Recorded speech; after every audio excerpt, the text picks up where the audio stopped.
Hello, and welcome to Weird, the people, the myths, the artifacts.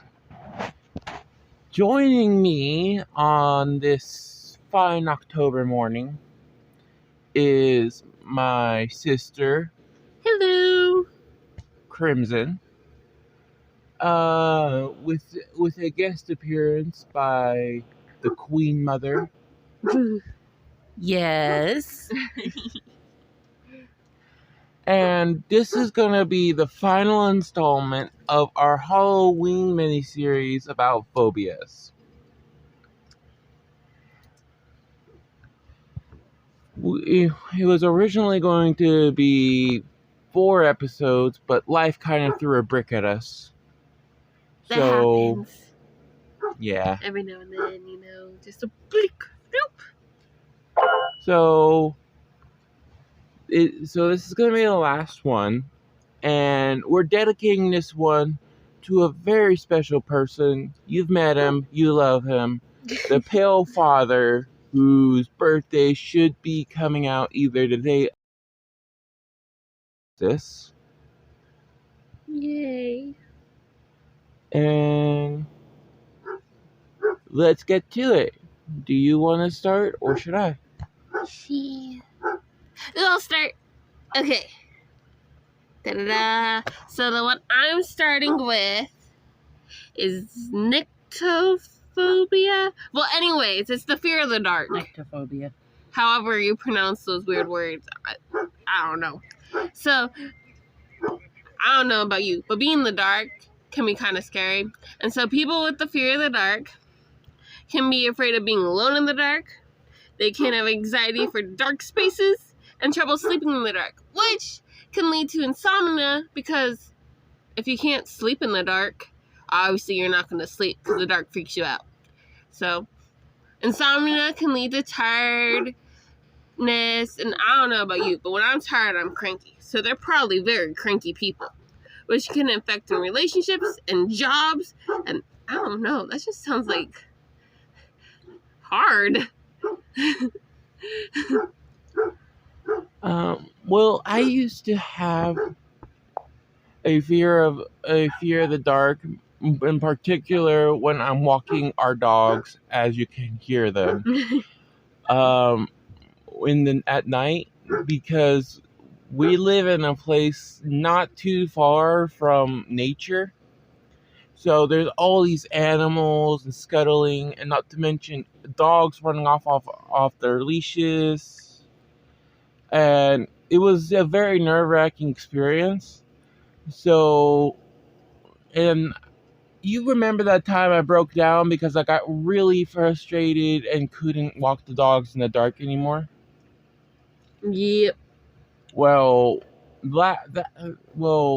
immediately after that, Mom actually helped me with that by helping remind me of the thing that used to get me over all my fears, and that is research, which, as you can guess, is kind of a precursor to this whole show thing. Exactly. Because I used to be a very scared kid. The sun itself would scare me. Well, now back to our Halloween themed. When does Halloween take occurrence? Like, when do we all do, like, our Halloween trick-or-treating, our Halloween carnivals? That's all at night. So imagine being scared of the dark, avoiding social situations that involve the dark. Like, what are you missing out on? Like, all this candy, Halloween, meeting people. Oh man, that would be horrible. And then think of all the movies that involve the dark. And movie theaters, you gotta watch movies in the dark. Yeah. I remember watching this one movie, gosh, I think it's actually called The Dark. But I remember watching this one movie, and it was like a ghost that couldn't touch you, couldn't be physical in the light, but the second the lights turned off, it would try to murder you. Oh yeah. And not to mention, there's also that what was his name? Vin Diesel movie, Pitch Black, the first Riddick movie. and that was a different kind of terrifying because it features animals in the dark. Uh, Well, there was the kids series, Are You Afraid of the Dark? Oh yeah, there was like You guys used to love to watch that one. it was awesome to watch in the dark, and they would talk about like all these like scary paranormal like mysteries, histories. Oh man, it's amazing. I'm loud when I'm excited. all right, and yeah, so nocturnal animals are like really terrifying. Like there's a whole phobia about bats, chiropterophobia. There's a horror movie about mutant bats, and I think that if we can't see it, we're afraid of it, and nothing hides more things than the dark itself. Oh man, like when there's like a storm outside and you know it's a tree, like, but it doesn't seem like a tree banging against your house in the wind, and it's like, oh my gosh, what is that? See, it's all because of the dark, Angry shadows. right? Everything seems scary in the dark. It's the fear of the unknown. Mhm. It just shows you how much we rely on our senses of sight and sound. And Yeah. Okay, your turn. My next one is. Gosh, that was a very deep one, so I feel kind of bad about this. My next one is kinemorphophobia, which is the fear of zombies. Ooh. So this channel itself is more about world lore, and zombies have a fair bit of world lore. And that being that they came from the Haitian thing. They're also the fear of anthropophagophobia, which isn't the fear of the headless cannibals. Rather, it's the fear of just cannibals. And the fear and what was it? Necrophobia, which is the fear of death. Phasmophobia, which is the fear of ghosts. Okay, there's got to be a lot of fears tied into this whole zombie fear. So like, wow. Yeah. And a lot there's. So have you ever watched Night of the Living Dead? Yeah. I recently watched it for its entirety for the first time a few weeks ago, and I gotta say, the scariest part to me was that you couldn't reason with the zombies. They just wanted to murder you. They look like people. They're blank-faced people. They just wanted to murder you. But another different kind of zombie, which is also terrifying, is the Haitian zombie, which is where the word comes from. Actually, it comes from Nzambi, the serpent god from African legend, whose name is invoked in the ritual that turns you into a zombie. There's a ritual. Yes, it comes from Haitian folklore. I think there were actually documented cases about it. And so what they do is they get these herbs and chemicals, most notably tetrodotoxin, which is from the pufferfish. So poison. Tetrodotoxin from the pufferfish, and they would put you in a state of kind of suspended animation, super suggestible, basically turn you into a completely blank-minded slave and force you to work for them. Oh man. And so I admit that my first introduction to this whole zombies came from Haitian folklore was actually the Grimm episode. Oh yeah. Yeah. That one. Oh, with the pufferfish villain. And I didn't realize that it had such deeper things, or that the fact that the pufferfish villain apparently was channeling Baron Getty. Not that the actual character, but like the performance. And Baron Getty, or Semidi, was the Haitian god of death. he was a really interesting character. He marched on the Capitol, I think. Interesting. And recently, I watched the only other the only other pop culture kind of horror thing featuring Haitian zombies that I can think of personally.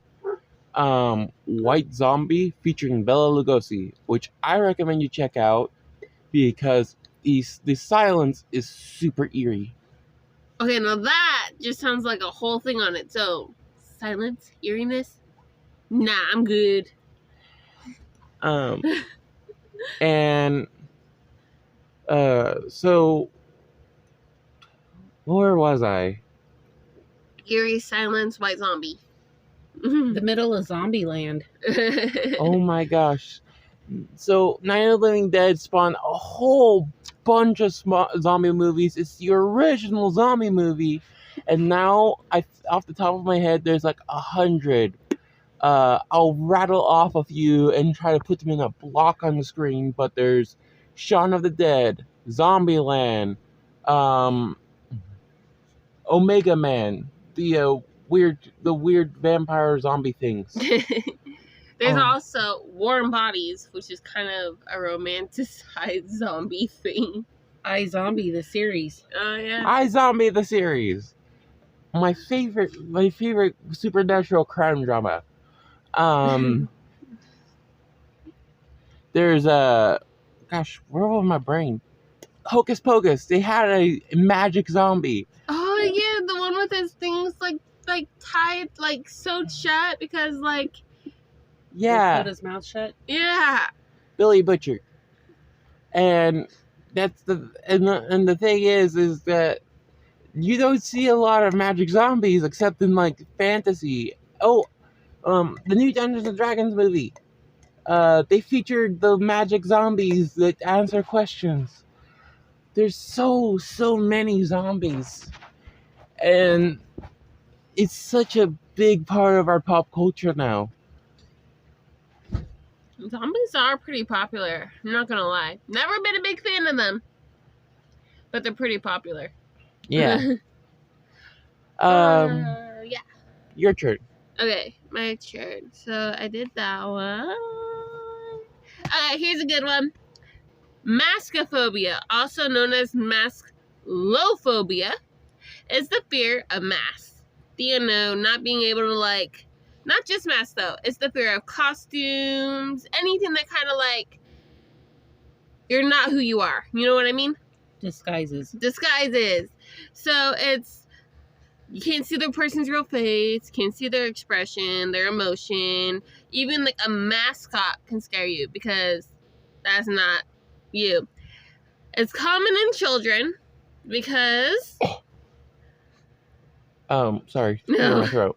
it's common in children because like when you're a child you have like a big imagination, and so sometimes it's like hard to be like imagination fiction from what like really is. Like I'm sure we all believed in the boogeyman or something, you know what I mean? Like we all have that thing. So when you're 6, can't really recognize faces, I got this whole imagination thing going, like I'm sure like someone coming up to me in an elephant costume is gonna make me think an elephant is out to get me. I think anybody who's ever seen Scooby-Doo would understand this phobia because when you have a costume on, like nobody can tell you're there. So if it's a really good costume, you can basically do whatever you want. Scooby-Doo is a great example because you have all these people thinking there's like this paranormal stuff going on, like the thing in the lagoon, The creeper. the creeper, but really it's not a zombie. It's not some weird ghost thing. It's a bunch of lights and a person in a costume. Yeah. Now this would be hard to do on Halloween because Halloween is all about masks and costumes and pretending you're someone else. That's my favorite part of Halloween. Like the movie Halloween. That's a William Shatner mask in case you didn't know. And it's terrifying. That's like arguably the second most terrifying part about the shape, with the first one being in the whole he's walking super slow and motivated, which a blank face with that, oh my gosh, there's no expression on that face. It's just a creepy mask. And that's why all these killers in all these movies are super terrifying. It's because they're masked. Like the Mask movie, where he finds this mask, right? He puts it on, and all of a sudden he's like has a different personality. Do you want to know a fun fact? The mask, I believe, is actually in the books is a lot more terrifying than in the movie. Like he turns into eldritch monstrosities and murders people on like regular things with cartoony levels of violence. And like Oh my gosh. getting an all-powerful mask to murder people, that's kind of terrifying. That is terrifying. Can totally get it now. It's like Barney the purple dinosaur. That blank face. There's like no expression on the dinosaur, and like, oh yay, it's supposed to be happy all the time. How is it happy all the time? Yeah. Oh no, I'm good.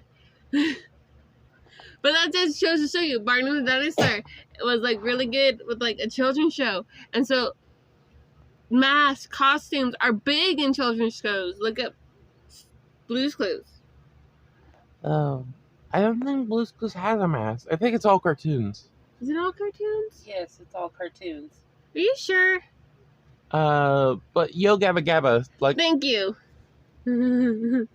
Teletubbies, Barney, Teletubbies, Barney. Scooby-Doo. There's Scooby-Doo. lots of children's shows that all feature characters in masks. Disney World. Disney World. Yeah, the princesses. Like, if you even look at these things in there's not an uncommon experience to cry when you're faced with a gigantic mouse. Masquerade freak out. Balls. I would freak out. And not like a masquerade balls would be horrifying, because not just for people with maskophobia or whatever, but for like anybody, because you're like think you're talking to your best friend and you'll be like, hey, do you remember when this happened? Oh yeah, it's not your best friend, it's some stranger. Phantom of the Opera. Yeah, and like the whole half-face thing, and it's not just the mask that's terrifying. It's what's underneath the mask that you can't see.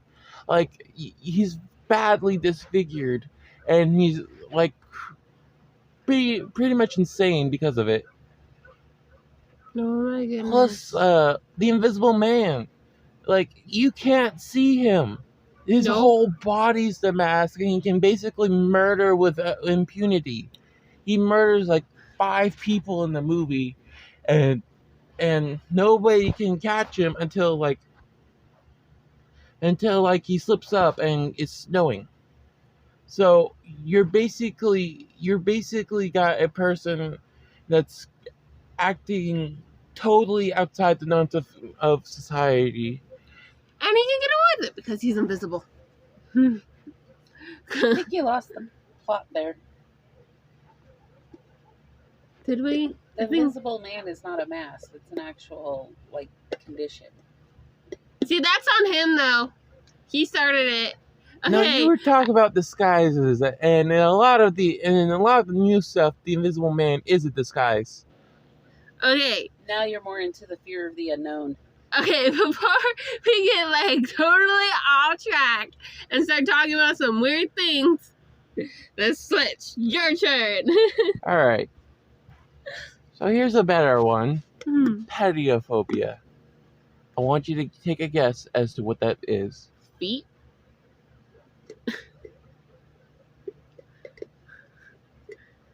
No. The fear of feet? Children? That's pedophobia. Pediophobia is the fear of dolls.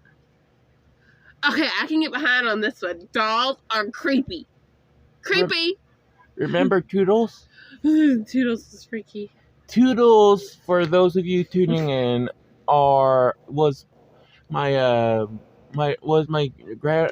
grandma Nana's favorite doll that she would keep on her bed, which Couldn't play with it. Looked like a child, and she dressed it up and everything. Man, that doll stared at you as you walked by.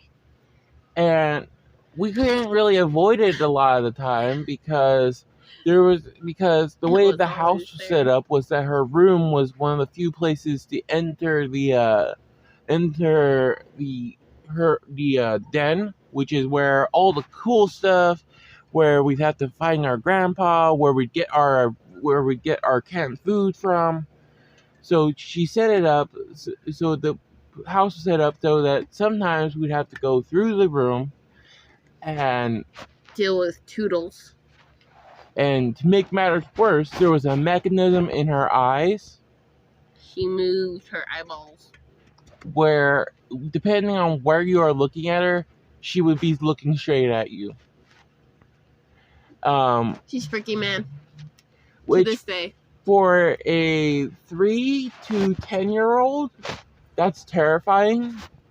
And even after my papa, I told him about my fear. I eventually manned up and told him. He showed me the mechanism, and that just kind of made things worse because I didn't understand why anyone would make a doll like that. They make some strange dolls, and a lot of them are creepy. So Annabelle, See, that's even a horror movie based on a doll. Like, there's several. Chucky. okay, everyone understands dolls are creepy and scary, especially if you got like an old lady grandma whose room is filled with dolls. The boy. So I looked it up, and gosh, there's this thing called pareidolia. Pareidolia, what's that? Let me know. It is our ability to see faces in things. That's why we see Jesus Christ in a potato chip. Why we see a dog's face in bark. So it's Turtles in the clouds? no, that's a different kind of pattern recognition. Okay.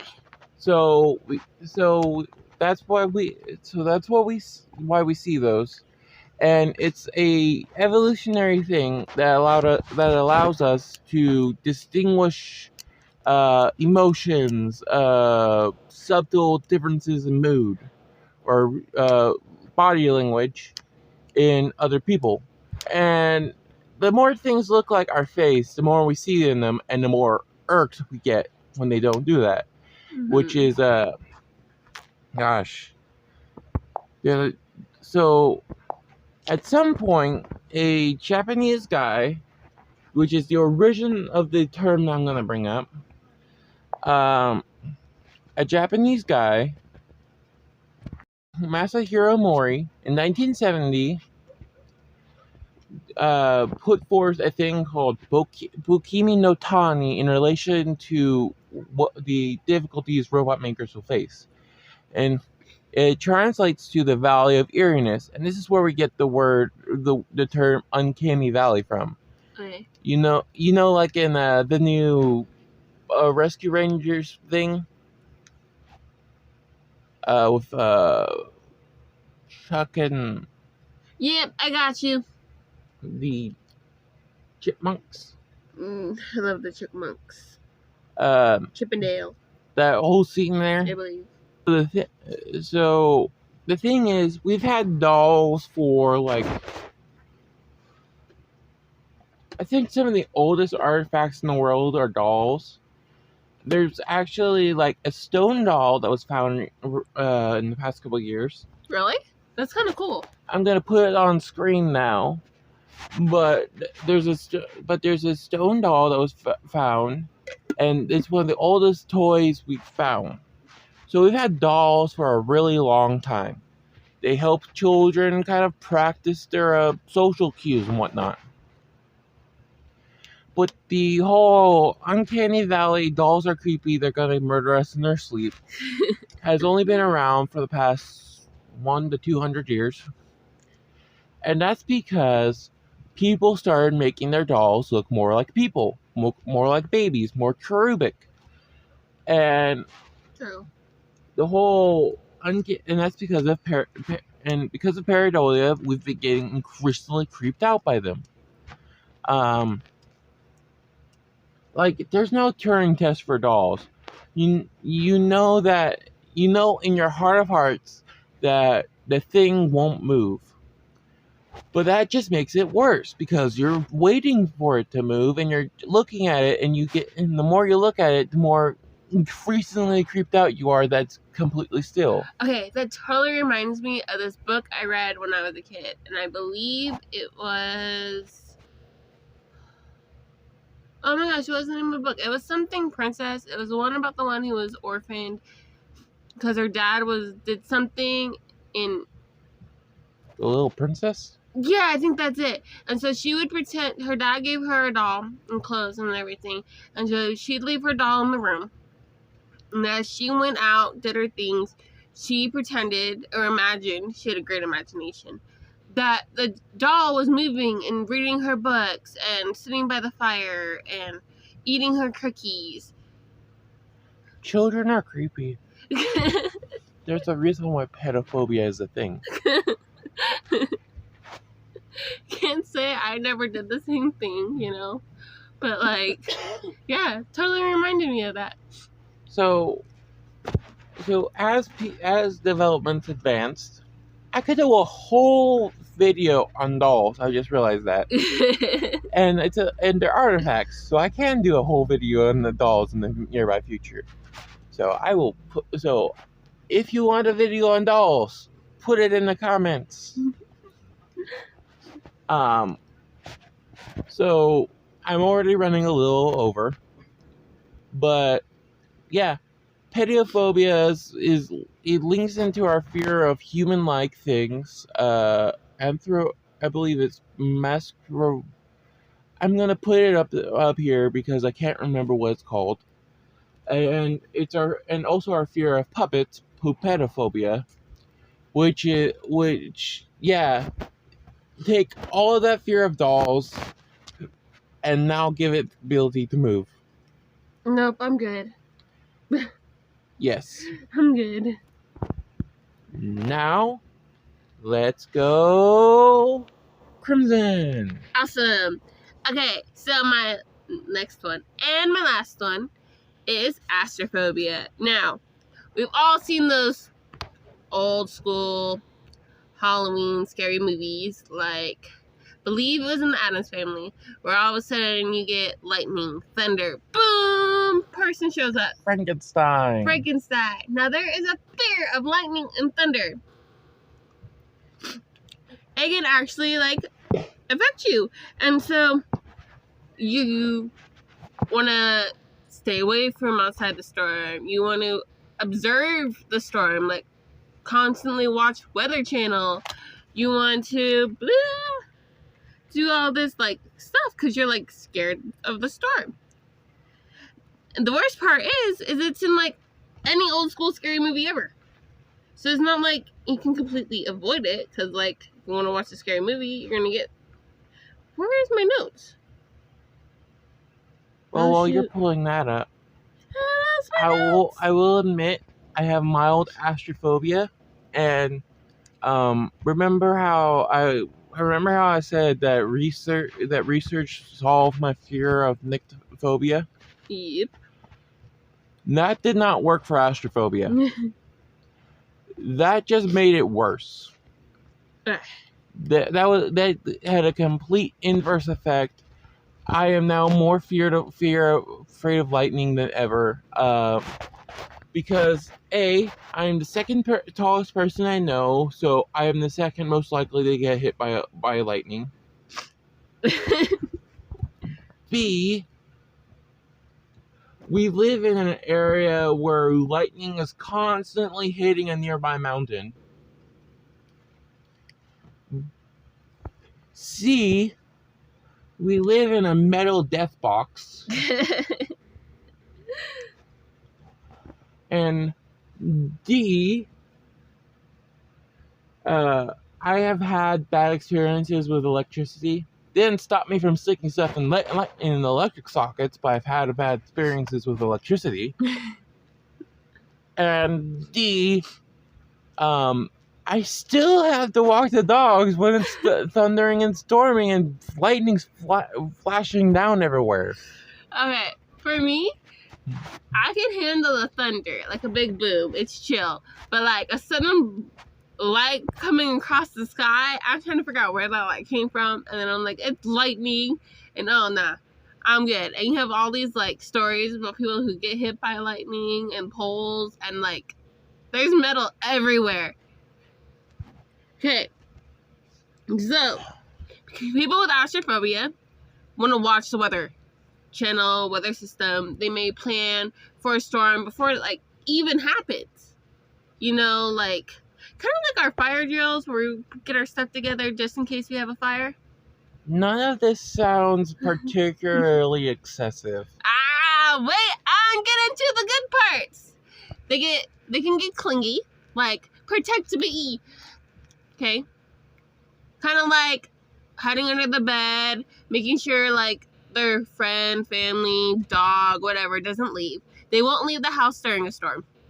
Yeah, not sounding particularly excessive. Oh my gosh, can I finish? They'll cancel any plans. Any plans. And it's not like if there's lightning or if there's thunder. They'll cancel their plans in case there's lightning or thunder.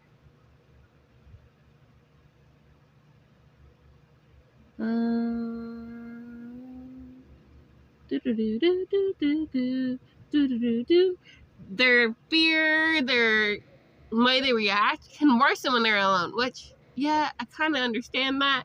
So I get you. I don't see how any of these are really excessive. They can have an obsessive desire to monitor the storm by checking weather forecasts constantly. That sounds like punishing yourself. I get it. Honestly, if there's a storm coming in, yeah, I should probably check it, but I am not checking the weather systems. I am not checking anything. I won't even look and see if there are flood alerts because I'm like, I am good. I don't need to know. I'll just stay in my house. But like, let's say you have a dog, right? And you don't want to leave the house. How are you going to walk your dog? You're gonna make your younger brother walk the dog for you. No, let's assume you have school, right? Mm-hmm. You're going to college, going to work, whatever. And obviously, all your other people are still going to school because school hasn't been canceled. Work is still go. You know what I mean? But you're calling out, not because you're sick, because you don't want to leave the house because of the storm. That can seem a little obsessive to me. What do you think? Excessive. Yeah. Boom. So, yeah. Is it my turn? If you want. Alright. I mean, lightning's everywhere. Every movie, like, ever. Like monsters. So every single episode of the Monsters, like almost every single episode of the Monsters, they have lightning, and rather than reasonably running into their storm cellar to prevent from being murdered by the sky, the monsters are like, oh, what a wonderful day for a picnic. Let's go tempt God. What? No. Yeah. I'd be running for the storm cellar. Like, why? Picnic? That's their whole gimmick. They're like a complete opposite of normal people. Oh my gosh. And of course, it's in all the Frankenstein movies because Frankenstein's whole thing is lightning give it life and Frankenweenie and oh my gosh. It's like in everything. And don't forget the Storm Chaser movies. Yeah. Like Tornado. Mm-hmm. Well, it's my turn. So I'm going to do lupophobia or lupophobia. Ooh. And that is the fear of wolves. And it also encompasses werewolves. Definitely Halloweeny. Yes. So werewolves are a huge part of our lore, our world lore. Um, wolves are also a huge part because, like, we've got spirit wolves, ghost wolves, and dogs. Which dogs are cynophobia, but I'm gonna count them for this. The black shuck in England, or Garm from Norse mythology, who the Hound of Hell. Hell with it, one L, not two. Oh, Cerberus. Cerberus, the three-headed hound of Hades, who has a snake tail and snakes for a mane. Gotta admit, he's one of my favorites. He's just a giant puppy dog that you have to pet, that you only down one hand to pet. There should be a 3-armed monster in mythology to pet Cerberus. There definitely needs to be. All right. But like werewolves are mostly what I'm going to be talking about, and werewolves, like I said, there's a huge amount of world lore about werewolves. But I'm gonna just touch on a little bit. There's a bunch of videos out there. I recommend the Monstrum 2-part series. I recommend the videos on the werewolf trials. Ooh. So I'm gonna touch on just a few notable occurrences. The Volsung Saga. I have actually read this saga because I was originally going to do a video on Brunhilde, because I like myth Brunhilde. Mm-hmm. So there's there's two things that happen in the Volsung Saga. First, for the first one, the most notable one is Volsung. The main character and his son find werewolf pelts, which is one of the main ways that you can turn into a werewolf, along with ointments and God himself making you hallucinate so hard that you believe that you become a werewolf and you astral project a wolf. Yes, some Christian guy in, like, I don't know, the 1600s believed that rather than you actually turning into a wolf, God himself is making you hallucinate into a astral projection. That's some potent shrooms he's giving you.